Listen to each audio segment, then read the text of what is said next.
que, o sea, de las cosas más importantes que mencionábamos en el especial de abril fue, para empezar, el origen de las drogas. Las drogas no se hicieron con el fin de, vágame la redundancia, drogarse, perderse, ser un drogadicto, tirar en la calle. No, el origen se remota a algo más cultural, a algo más eh, arraigado inclusive a lo místico, a lo sagrado, por así decirlo. O sea, María Sabina no consumía hongos porque dijera, ay, me voy a drogar. No, ella decía, voy a tener visiones, voy a conectarme con cierta entidad, por así decirlo. Igual con la cocaína, pues fue lo mismo. O sea, sus orígenes era pues un medio de comunicarse con los dioses.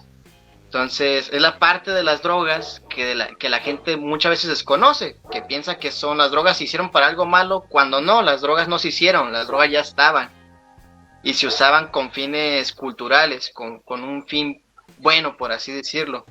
Ujú. Sí, sí.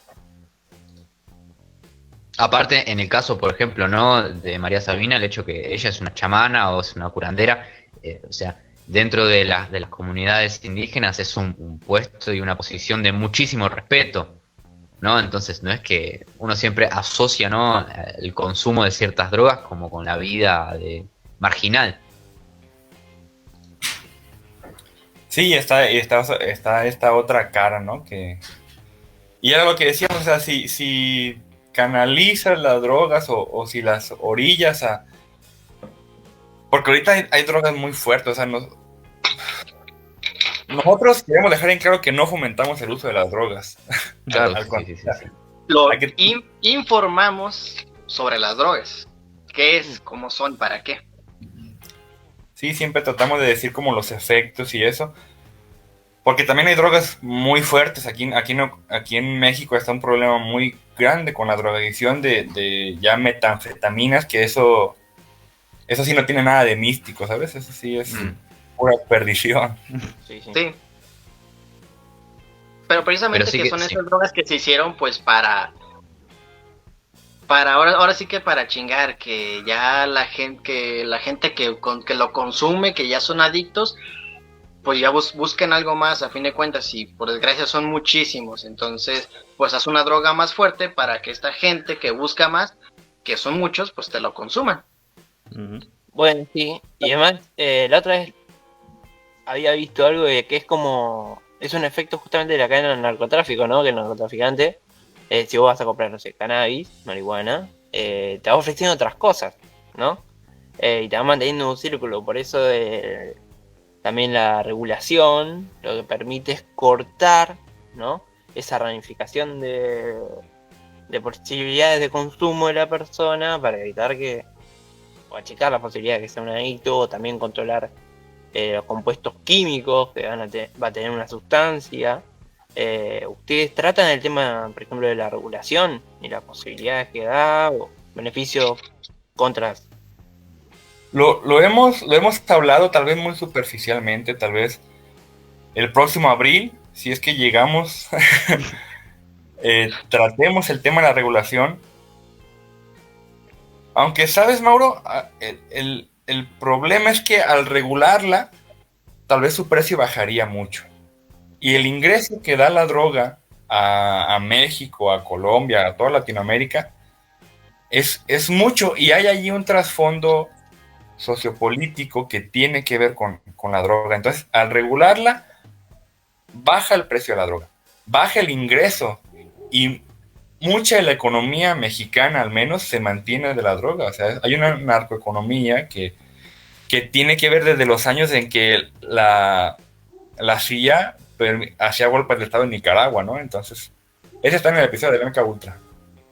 Sí, o sea, se ha Ahí creado ahí quería ir. esta narcocultura en México. Sí, es toda una amalgama de narcóticos, economía, violencia, que es muy difícil de desenmarañar, porque esa maraña es la que mantiene a flote al sistema.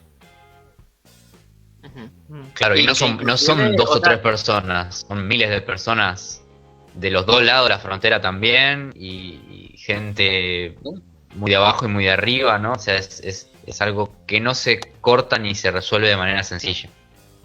No, y aparte está muy arraigada con el gobierno. En esas elecciones, por ejemplo, Andrés felicitó a...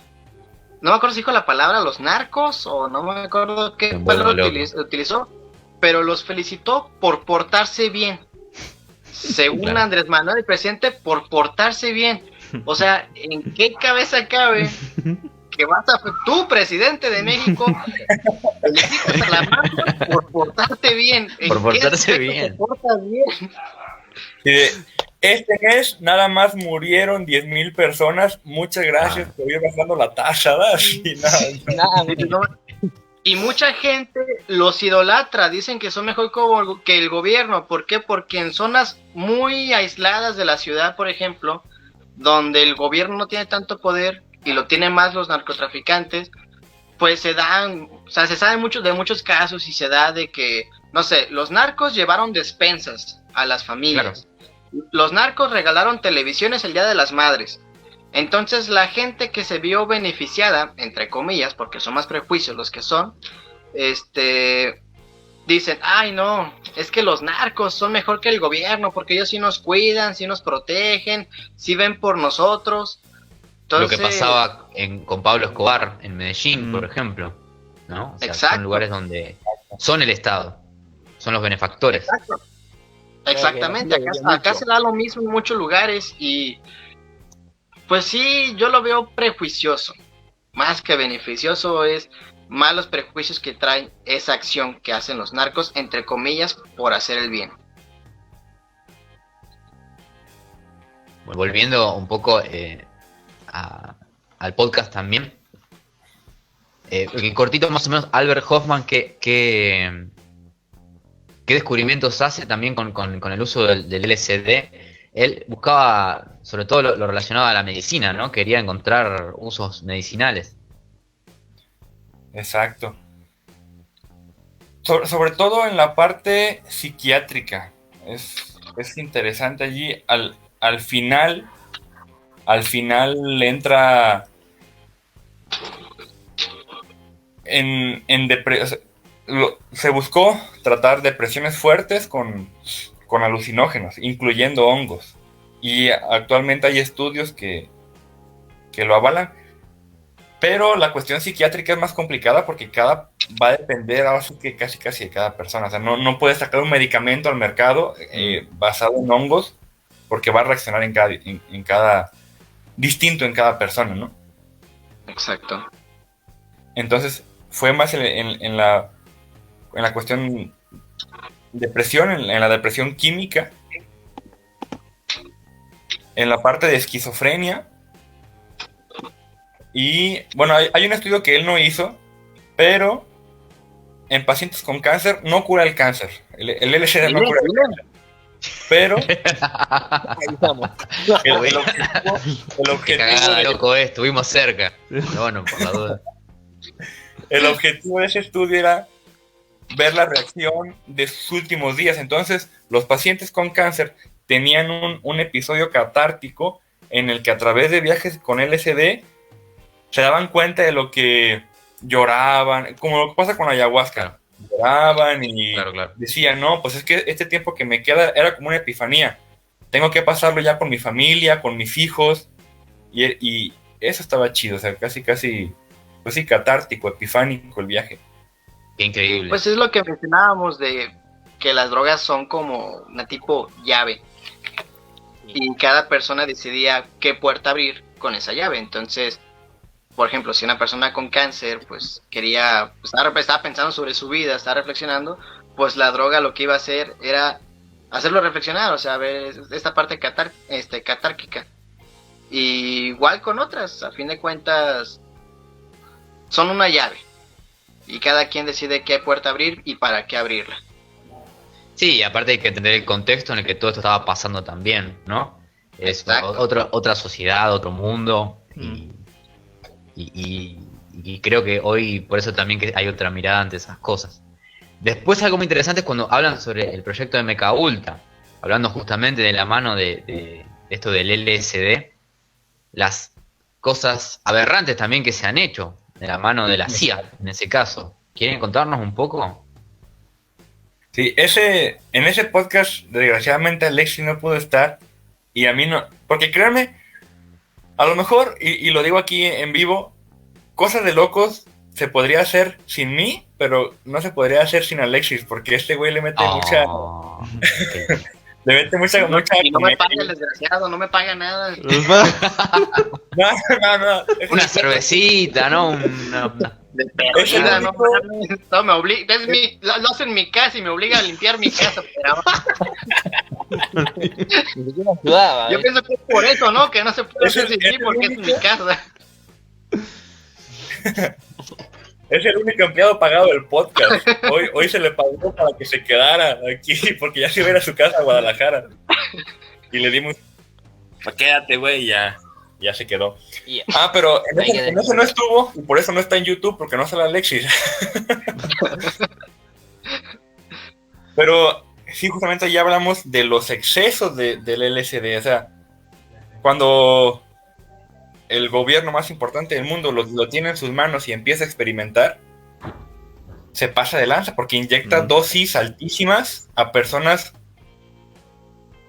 sanas y no sanas, y en todo resulta mal porque era, o sea, LSD inyectado. Entonces les iba muy mal y los privaban del sueño, los privaban de comida. Yo no sé, y eso está registrado. Y lo que yo me pongo a pensar, digo, si está registrado y saben que se hizo, obviamente ahorita están haciendo otras cosas. Sí. Totalmente. Con- Además, no, fue descontinuado porque los resultados eran muy erráticos, ¿no? O sea, no se podía saber qué iba a pasar con ese tratamiento. Sí, por ahí está la hipótesis de que el LSD fue liberado a todo el movimiento hippie por la CIA para ver qué pasaba. Es una hipótesis, no hay argumentos, pero sí, o sea, no se puede controlar. Y otros dicen, pues justamente por eso lo descontinuaron, porque vieron que abría la mente, etcétera, ¿no? Muy Pero interesante entonces, también. mi pregunta es, ¿ahorita qué están haciendo? Que en ese entonces lo hacían y nadie sabía. Ahorita estarán viéndonos justamente. Un saludo a la CIA, suscríbanse, denle like a la Si les está vida. gustando, la verdad. Compartan con Compartan. Sí, Patricia, coméntenos con- acá si quieren hacer alguna pregunta. Un aporte mensual, un aporte único. Sí, mira, sabes que hace poquito vi una película increíble que se llamaba Jacob's Ladder, que hablaba también de algo que también quedó como un mito, que es que muchas de las tropas que enviaban a Vietnam, más allá que sí se sabe que consumían drogas, de que lo hacían bajo la supervisión, ¿no? del mismo gobierno estadounidense, a ver qué pasaba. Y ¿Y una qué vez pasó? Se perdieron, ¿eh? Claro, perdieron. claro, y encima le fue como el culo. Mira, y qué poder de olvido que tenemos de algunas cosas que tendría que ser algo indignante. Y es como, sí, pasó y está bien. Y no pasó nada. Uy, Amner se nos quedó congelado. ¿Qué pasó? Se enojó y se fue. Ah, sí. Amner abandona la entrevista. Que en vivo. A ver, pero ya, acá hace un aire. ¿Ya me escuchan? Sí. Sí, Sí, sí. Acá, bueno, les presento de una vez mi casa. Que es está su muy casa linda, cuando está muy gusten linda, venir. Buenísimo, ya Ya estamos, ya me tenemos lugar para parar. Y unos 5 balazos. Sí, cuando gusten aquí son bienvenidos. Y ya me acerqué al módem. Ya los comprometemos para poder repetir esto porque nos va a quedar corto de tiempo. La verdad que la estamos pasando súper bien. Sí, cuando quieran hacemos otra llamada. Hay otro miembro que es Chema, que no pudo estar porque está laburando, pero él también es parte de Cosas de Locos. Somos como los 3 de base. Che, ¿y algún otro capítulo que les haya gustado hacer, que hayan quedado satisfechos con el resultado? Cuéntanos un poco cómo es la cocina también de lo que hacen con cada episodio. Mira, lo que hacemos con cada episodio es que Abner escribe el guión, lo manda al grupo de WhatsApp, nadie lo lee, lo hablamos en el podcast y todos salimos muy sorprendidos realmente. Se sube así, Se sube así. se imprime. Lo vimos, imprímelo. Y se va así como quedó. Y esa es la dinámica, y en parte me gusta porque todo lo que sale es auténtico. Y me gusta investigar la parte, pues escarbarle. Busco unos auriculares, pero no desconectarme. Dale, bueno, Alexis, seguimos. Pero, ¿Vos, la ¿Alguno verdad que te sí haya es gustado en un- particular? A mí, por ejemplo, creo que el que más me gustó fue el de los espías, de los estudiantes, bueno, de los rusos que se hicieron pasar por estudiantes Cambridge. y que salvaron, no, ya no supe si salvaron el mundo 3 veces y lo iban a destruir 5, pero que esos güeyes eran, o sea, tenían nuestra edad, eran aproximadamente de nuestra edad e hicieron cambios a nivel global. Y uno dice, chinga, y uno aquí grabando podcast. Este güey salvó el mundo 3 veces y yo emocionado porque ya grabé 5 podcasts seguidos. Claro. A mi edad me tiene la balón de oro, digo yo. Pero sí, ese fue el que más me gustó, sí, más me impresionó, la verdad. A vos, Abner, ¿cuál es el que más te gustó? ¿Qué recordás de Estoy la cocina de ese? pensando, y uno de los que me gustó, creo que el primero es muy especial, el del pequeño Albert. Porque No está en YouTube, pero está en Spotify. Sí. Es está en genial. los primeros dos están únicamente en Spotify, el del pequeño Albert y el de la cárcel de Stanford. Y esos dos me gustaron mucho por la ilusión, ¿no? de empezar el proyecto. Y no sé, lo recuerdo con mucho cariño. Y creo que el del pequeño Albert estuvo muy cagado porque ahí descubrí que esto iba a funcionar. Porque Ajá. todos decían chistes y acabamos muy alegres y riéndonos. Mm. Y el siguiente también, entonces creo que esos dos. No, y que La tenés aparte- a esa data, ¿no, Mau? Del pequeño Albert. Sí, un caso que Ah, estudié en pues- el doctorado de psicología, que hacían experimentos con niños justamente de tal nombre. No me acuerdo si era Iván Pablo, no era que él trabajaba con animales, pero era otro psicólogo, no me acuerdo del nombre. Que Watson. Watson. Sí, sí. Pero seguramente lo puede contar mejor que yo. Si querés, si no, digo, No, adelante. Me gusta ver que la gente sepa. bien, bien. Bueno, lo que yo recordaba es que usaba la asociación, ¿no? De distintos estímulos, usaba la transmutación, por decirlo de alguna manera, de distintos estímulos a una misma respuesta. Por ejemplo, o también, bueno, contando un caso, o sea, estudiaba cómo se pueden generar diferentes respuestas emocionales ante un mismo estímulo, ¿no? Por ejemplo, el ruido de las campanas o demás, con estímulo de castigo o premios se le generaban sensaciones positivas o negativas, digamos, como moldeando el carácter, ¿verdad? Sí, algo. Ahí en el podcast explicamos la parte del estímulo condicionado de una forma muy coloquial, y es: le dedicas una canción hay una canción que te gusta y nada más te gusta, es una buena canción. Mm. Es una buena canción para cantar. Y luego se la dedicas a alguien. Después esa persona te va mal con esa persona, te rompe el corazón, etcétera, y la canción ya tiene una asociación negativa sentimentalmente. Eso es lo que demuestra esta parte de lo que nos habla Mauro. Como un Claro, el estímulo incondicionado y el condicionante y el estímulo condicionado. Exacto, o sea, lo que era algo neutro, pues era una canción, como dice Abner, una canción que pues para ti no representaba nada, de repente fue algo bonito, algo bueno, algo que te causaba alegría, y después de un año y ver mensajes, conversaciones de WhatsApp que no querías, resulta ser algo negativo, algo feo, algo horrible, que ya ni siquiera quieres escuchar esa canción. Sí. Y lo de la De hecho, campaña con los perros, perdón, me corrijo.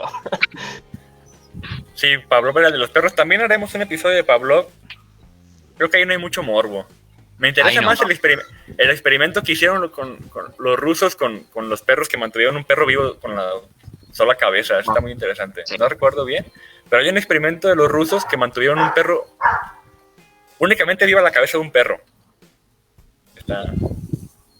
Dios mío. Lo voy a tener que decir, pero yo tenía pensado hablar de ese tema para cosas de recuerdos.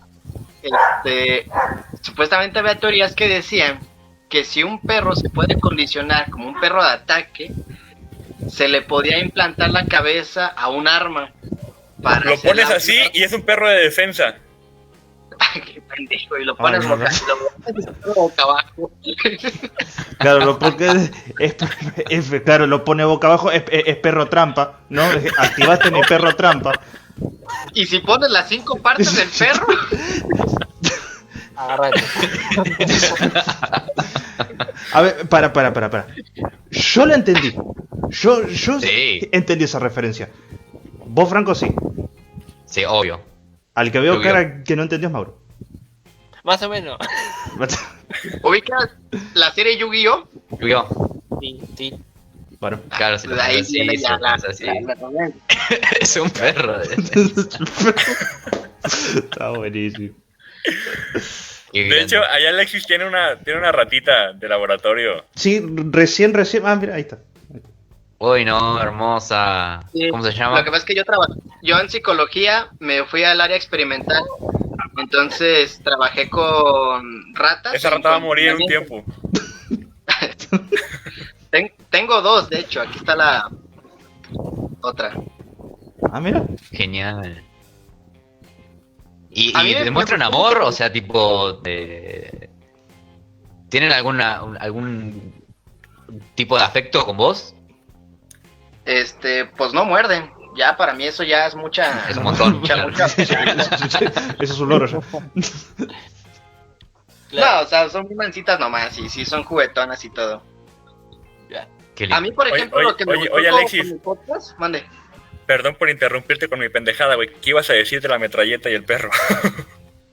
Pues Ah, eso. eso que quería que si a un perro se le podía condicionar para ser un perro de ataque y el condicionamiento viene precisamente del cerebro, entonces no ocupabas el resto del cuerpo del perro, solamente la cabeza.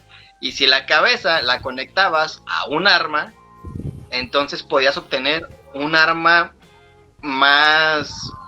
una mejor arma que una persona con una pistola, por ejemplo. Claro. Dios mío, ojalá nunca tengamos Eso- que ver esas cosas, ¿eh? Sí, eso suena muy peligroso, güey. Sí, Valiente. eso es muy feo.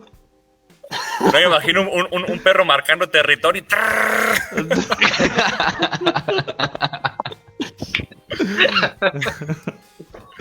No, fíjense que a mí algo que me gustó mucho del podcast con Abner fue que como él es mayor que yo, en la carrera le enseñaron cosas que a mí no.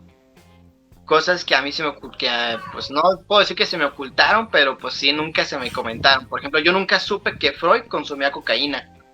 Mira vos. Nunca lo supe.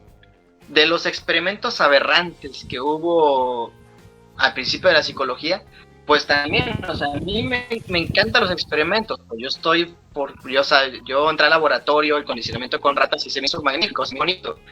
Ya cuando en los podcasts con Abner empecé a escuchar todo lo que había pasado en experimentos con personas, con humanos, sí me sorprendí, porque la neta era algo inhumano. No sé cómo en aquel entonces lo veían, el que lo estaba haciendo, lo veía como algo bien, inclusive como algo bueno. Entonces sí, está chido, me gustó mucho el podcast porque te muestra toda la historia oscura, todo lo malo que hay en la psicología, todo lo que había en la psicología, que la psicología no siempre fue buena y no siempre fue un camino de flores y quería el bien para todos como es hoy en día, sino que antes era algo muy, muy feo. Sin duda, ¿no? A veces hablamos, ¿no?, de los experimentos de los nazis o durante la Segunda Guerra Mundial como la cúspide de la deshumanización y no sé qué, no sé cuánto. Y bueno, después no fuimos muchísimo mejores tampoco en algunos aspectos. Sí. Pero bueno, antes de despedirlos ya, me gustaría que hagan un punto y que nos expliquen algo. Esto sí que me parece re interesante, y saliendo un poco ya del tema de las drogas, sobre David Reimer. No sé si lo estoy diciendo bien, David Reimer. Un poco de esa historia, y que a la vez es un tema que hoy día está muy, muy vigente y muy patente. Sí, agrado que lo titulamos El horrible caso de David Reimer, porque ese, junto con el de los trillizos de Neubauer, dices, ¿cómo? ¿A quién se le ocurrió? O sea, aquí, ¿quién dijo, esto va a ser una buena idea? El caso de David Reimer es este niño gemelo que durante la circuncisión le queman el pene y deciden convertirlo en niña, o sea, sin consultarlo, ¿no? Y a lo mejor el tema ahorita sigue en pie por... De hecho, para ese capítulo invitamos a Noeli, que es una amiga que está metida en esta onda de por ejemplo, derechos de las personas trans y todo ese tipo de cosas, que es muy interesante. Por eso me gustó invitarla. Porque está en boga eso, ¿no? O sea, ¿cómo a un niño le inculcas un género sin su consentimiento, o sea, desde nacimiento, y lo crías como niña, y luego pues se terminó suicidando el pobre David, junto con el hermano, junto con el papá? Y algo similar pasó con los trillizos de Neubauer, que fueron separados al nacer sin saber que tenían dos hermanos iguales y que eran producto de un experimento, ¿no? Los psicólogos se creían dioses antes. Es que... pues, O sea, como para... Sí, dale. No, sí. Como para poner en contexto, o sea, sí que no es la única persona a la cual le pasó algo similar, ¿no? Hay muchos casos que se han estudiado, ¿no?, en la psicología. Eso es lo más feo. Estos casos los Claro. conocemos porque se reportaron, porque se hicieron públicos, porque los conocemos. ¿Cuántos Porque hubo casos estudios, hay? ¿no? Y porque hubo, claro. Sí, como estudio, pero ¿cuántos casos así hubo? ¿Cuántas investigaciones, cuántos estudios hubo que no conocemos? Que nunca salieron a la luz, porque pueden inclusive haber terminado peor todavía, porque se consideró un fracaso, por así decirlo, que no se sacaron los resultados que se esperaban. Entonces, pues, ¿cuántos hay todavía ahí enterrados? Y es feo porque, pues, es sorprendente que el humano no conozca, que haya personas que no conozcan límites, que puedan borrar tan horriblemente la moral a tal punto de no sentir nada, de hacer un experimento tan feo y no sentir remordimiento, no sentir pena, no sentir angustia. ¿Sabes? Es muy, muy horrible, pues. En este caso, lo que decíamos, ¿no? Se estudiaba también el peso que tiene la identidad de género y cómo se puede también...